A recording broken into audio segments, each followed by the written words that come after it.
নির্বাচনের চেয়ে এবারের নির্বাচনের ইঞ্জিনিয়ারিং এবং কারচুপির ধরনটাই ছিল একদম আলাদা। ওনারা ভেবেছিলেন জনগণ ভোটাররা হয়তো বুঝতে পারবে না, ভোটাররা তো ভোট কেন্দ্রে গেল, ভোট তো দিল, কিন্তু কামটা কখন সারা যায়। দক্ষ ইঞ্জিনিয়াররা সেই ইঞ্জিনিয়ারিংটা ঠিক মতোই করেছে। তা না হলে একটি জবাব আছে যে রাত 9:30 10টা পর্যন্ত সারা দেশ থেকে ফলাফল আসতে থাকলো।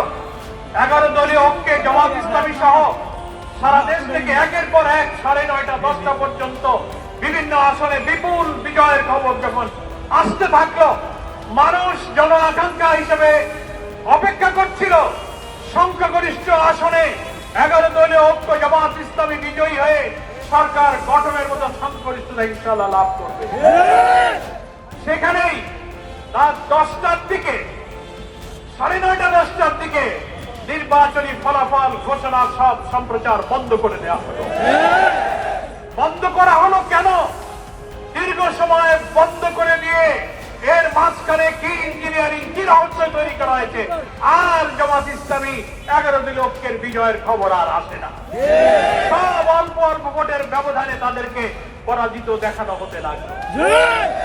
এটা বড় ইঞ্জিনিয়ারিং।